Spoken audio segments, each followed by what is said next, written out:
네, 이어지는 시간은 허반석의 작전 리포트 시간입니다. 서경의 산업부장 허반석 전문위원과 함께합니다. 안녕하세요. 네, 안녕하세요. 네, 반갑습니다. 이번 주 금융과 은행 업종에 대해서 알아보고 있습니다. 오늘의 종목 바로 확인해 보시죠.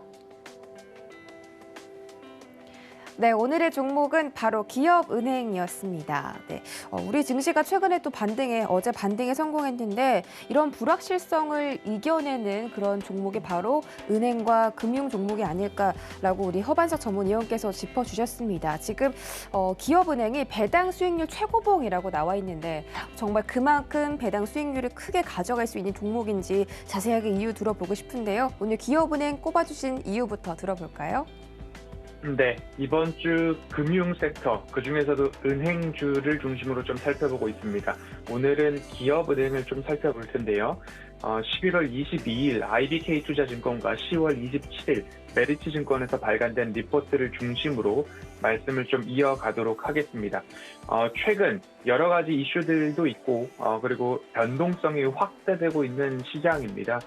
전일 저녁에 오미크론 변이 바이러스의 확진 소식들이 그 국내에서도 그리고 미국 시장에서도 나타나고 있는 모습 속에서 이 변동성에 어떻게 대응할 것인가가 굉장히 중요할 것입니다. 그래서 시장을 바라보실 때에 너무 단기적으로 변동성이 나왔구나, 도망가야 되겠다, 아니면 반등이 나왔거나 매수해야 되겠다, 이런 부분들을 저점에서는 매도하고 고점에서는 매수를 따라가다 보면 반대로 매매를 하고 계신다라는 말씀들을 누누이 드리고 있으니까요.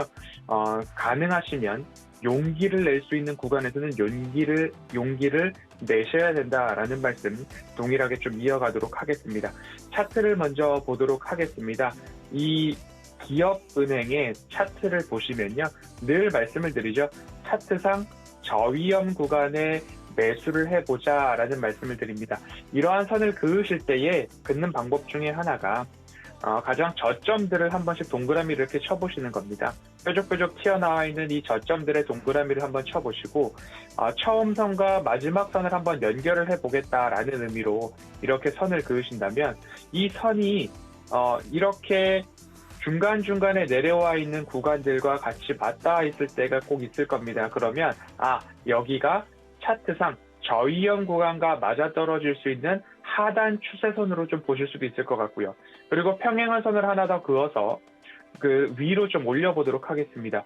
위로 올리게 되면 또 동일하게 되돌림 자리가 나왔던 라인들이 여기랑 맞아지는구나 라는 부분들을 좀 보실 수도 있습니다. 그러면 이렇게 추세선을 그어 놓고서 생각을 하는 거죠. 내가 어디서 매수를 해야 되고 내가 어디서 매도를 해야 되는가, 이 부분들은 주가 지수에서도 코스피와 코스닥 지수에서도 비슷한 유형으로 그어줄 수 있는 추세선들이 나올 때가 있습니다. 그럴 때에는 내가 용기를 내야 하는 구간인지 내가 주의를 해야 하는 구간인지 이런 부분들을 좀 참고를 하셔서 매매를 이어가시면 좋을 것 같고요. 지속적으로 반복되어 온 차트상 흐름들이 있습니다. 그 흐름들에 맞춰서 매수와 매도를 반복하실 수도 있는 그러한 흐름이다. 그리고 앞으로 배당에 대한 여력들이 조금 있습니다. 12월이면 배당에 대한 전략들을 좀 짜셔야 되는데 최근 증시의 변동으로 인해서 은행 관련된 주들이, 금융 관련된 주들이 이 추세 하단부로 다 내려와 있는 상황입니다. 그런 상황 속에서 조금 주목해 볼 기업 중에 하나가 또 기업은행이다라는 말씀을 좀 드릴 수 있을 것 같고요. 최근 3, 4 거래일 동안 차익 매물들이 좀 나왔습니다. 그 차익 매물들이 대부분 외국인들의 수급에서 조금 나왔다라는 부분까지도 참고를 해보시면, 그리고 반대로 연기금은 연속적으로 순 매수를 해오고 있다라는 부분까지 좀 참고를 하셔서 보유자분들은 홀딩, 그리고 신규 접근하실 분들은 지금처럼 차트상 저위험 구간에서 용기를 내보시는 게 어떨까라고 말씀을 드리고 싶고요. 신용으로 매수한 주식이 아니라 내돈내산, 내 돈으로 주고 내가 산 주식은 버티는 전략이 국내 증시에 유효하지 않을까라는 말씀들을 12월 1일 그리고 11월 30일 지속적으로 드리고 있습니다. 그리고 주가 지수가 반등이 나왔다라고 해서 그때 따라가기보다는 변동성 장세니까 뭔가 조정에 조금 더 용기를 내보는 장세를 이어가실 수 있을 만한 업종이 또 은행주고, 그 기회가 지금 은행 업종들에서 그리고 기업은행에서도 좀 보이지 않을까라는 말씀 먼저 드리도록 하겠습니다. 네, 기업은행 꼽아주신 이유에 대해서 좀 말씀을 드렸고요. 그렇다면 허반석의 모멘텀 체크리스트를 통해서 이 기업은행이 어느 정도 실적을 가지고 있고 또 내년도에는 어떤 성장을 갖고 이 주식을 키워나갈 수 있을지 짚어보면 좋겠죠? 네, 모멘텀 체크를 할 때 차트상 저위험 구간, 두 번째는 숫자상 매출액과 영업이익이 증가하는 기업이라고 또 말씀을 드리고 있는데요. 기대 이상의 건전성 흐름이라고 메리츠 증권에서 리포트 제목을 좀 뽑아보았습니다. 3분기 실적을 보니까 좀 기대 이상이었다라는 이야기들이 좀 나오고 있습니다. 3분기 지배주주 순이익이 6천억 원을 넘어선 6,079억 원을 기록을 했고요. 전년 동기 대비 68%의 성장과 직전 분기 대비 1.8%의 감소를 좀 보였습니다. 3분기 회계 개정 변경에 따라서 984억 원의 비용이 인식됐음에도 불구하고 전년 동기 대비 지배주주 순이익이 68% 성장했다라는 것은 시장의 컨센서스를 약 10% 또는 그 이상의 목표치를 달성했다라고 이해를 해보시면 좋을 것 같고요. 배손 비용률도 0.35% 수준에서 관리되고 있기 때문에 업계에서는 이 자산 건전성이 굉장히 좋다라고 별 5개 점수를 줄 수도 있을 것 같다라고 좀 말씀을 드리고 싶고요.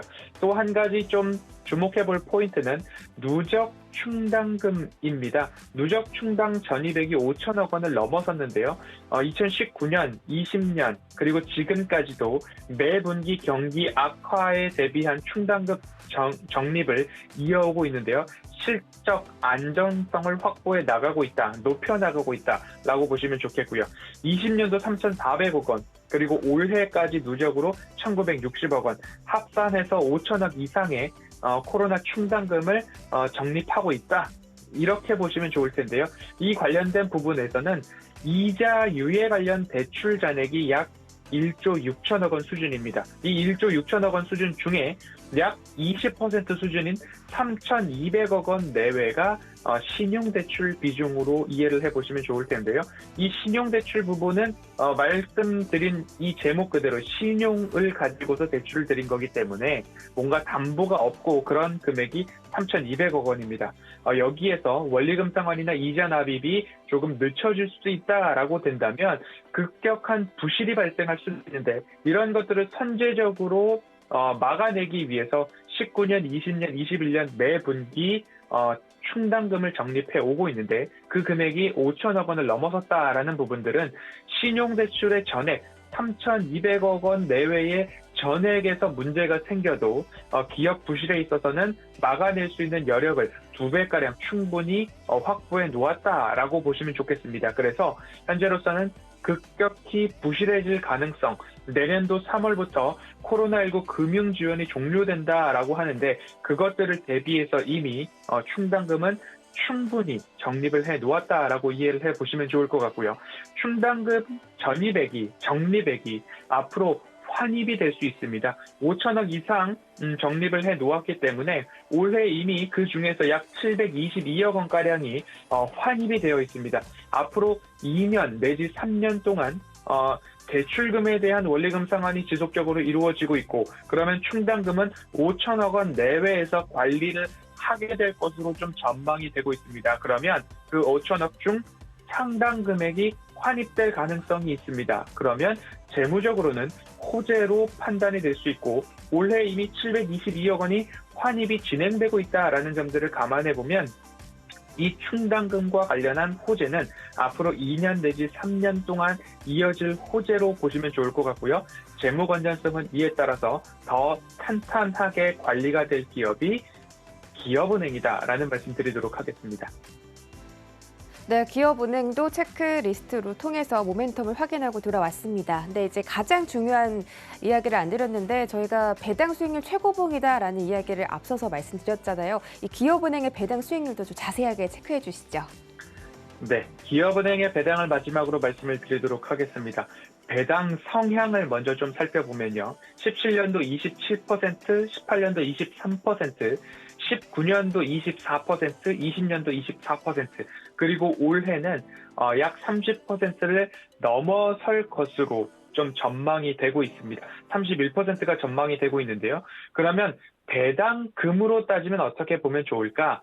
17년도 617억 원, 18년도 690억 원, 690원, 19년도 670원, 20년도 471원, 그리고 올해는 중간 배당이 없었고 여러 금융, 은행사들의 배당 확대, 주주 친화 정책, 그리고 정부 정책의 변화 등이 있기 때문에 약 800원 수준의 기말 배당이 좀 전망이 되고 있습니다. 그러면 18년도 가량의 약 690원, 그러면 약 700원 수준이었는데 배당 성향이 높아지고 있고 그리고 정책에 대한 변화들도 있기 때문에 21년도는 약 800원 수준으로 좀 전망이 되고 있습니다.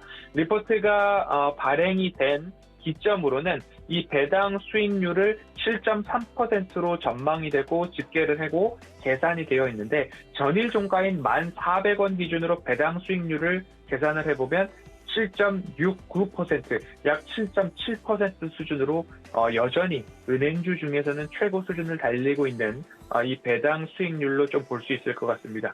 12월 말일이 얼마 남지 않았는데 이 타이밍에 주가 그리고 지수 조정이 나왔습니다. 그러면 배당 성향으로서 이 7%대의 배당을 말 그대로 줍줍하기에는 굉장히 좋은 타이밍이 아닐까라는 생각이 드는 기업은행입니다.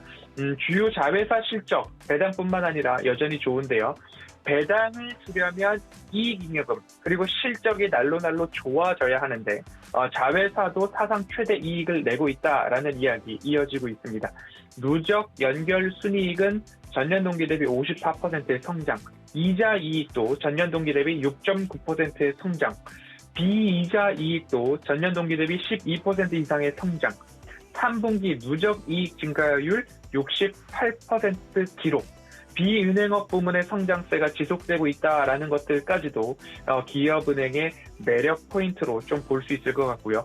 순이익 증가율을 이 비은행 부문들을 떼어서 보면 캐피털은 92%, 투자 증권 부문에서는 15%, 연금보험에서는 47% 등 여전히 좋은 순이익 증가율을 보여주고 있기 때문에 은행업들에 대한 전반적인 업황 개선 그리고 순이자 마진 증가 이런 것들을 좀 생각해 봤을 때에는 여전히 매력적인 구간이다.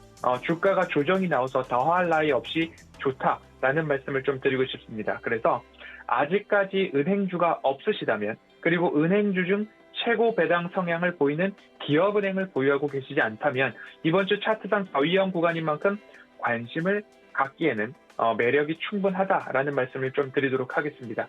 어수선한 중시 분위기 속에서 믿을 만한 업종으로 이번 주 은행주를 좀 살펴보았는데요. 그중에서도 기업은행, 종목 리포트, 그리고 배당에 대한 부분들 꼼꼼히 살펴보았으니까요. 이 부분도 관심 종목에 넣어놓으시고 체크하셔도 좋겠다라는 말씀으로 오늘 기업은행에 대한 리포트는 여기까지 살펴보도록 하겠습니다.